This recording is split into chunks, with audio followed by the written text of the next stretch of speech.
Now I'm going to explain to you question number 14, second to last question on our final study guide. And this one is really where we bring everything together, the real world of what actually took place in this last Great Recession, where we didn't just conduct one policy, but two. And so above it asks to show the effects of expansionary monetary and expansionary fiscal policy when we're exhibiting a deflationary, or remember that's also known as a recessionary gap. So we see on our ASAD model on the far right that Y1 is to the left of YFE, where AD1 intersects AS1. So we see we do have a recessionary gap. And we know number A, or letter A, that the Federal Reserve, is going to increase the money supply enough to make sure the interest rates decrease. So if you go back to question number 1 and the explanation there of fiscal policy, remember that just fiscal policy alone puts upward pressure on interest rates because the government has to borrow money in these modern times of budget deficits. So we see to the far left in the money market that see A, government needs to borrow to finance spending, thus B, increased demand for money. So we see there's an upward pressure on interest rates with demand going from 1 to 2 because the government's having to borrow money.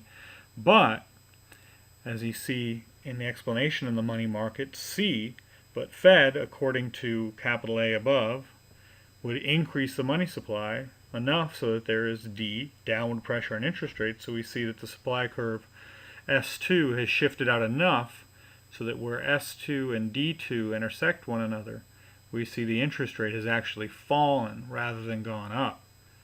So we have here an increase in government spending or a decrease in taxes, leading to more consumption and investment, and the Fed lowering interest rates through the increased supply of money. So we likely have an increase in government spending, an increase in consumption due to lower taxes, but also an increase in consumption due to the lower interest rates, and also higher investment spending because of lower taxes, and as we see in the next market, higher investment spending because of those new lower interest rates.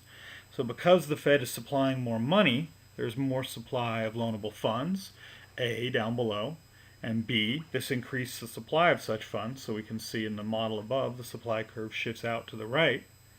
And down below, C, this decreases interest rates, and thus, D, it's going to increase the incentive for private businesses to take out loans to invest in themselves. So we see an increase in investment spending.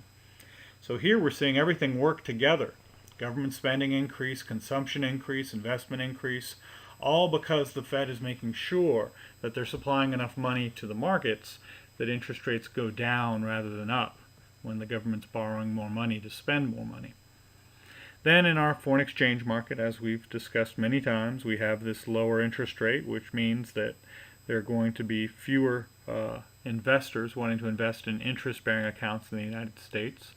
So that decreases the demand for money, depreciating our currency, and thus increasing our net exports. Now, up above in the main description of this policy, we see capital B. It says the government's going to decrease business taxes, regulation, and increase subsidies. And if they do that, we can see over in the ASAD market in the far right, the S curve shifting out. So, we have a move, and actually that the move from AD1 should go to AD2 because of the higher levels of government spending, the lower taxes that increase investment spending, and you can add consumption spending, and the increased net exports. And then also we have, because of the lower taxes and less regulations and more subsidies, we see AS shifting out. So we are eliminating the recessionary gap completely and at lower prices since the AS curve is shifted out.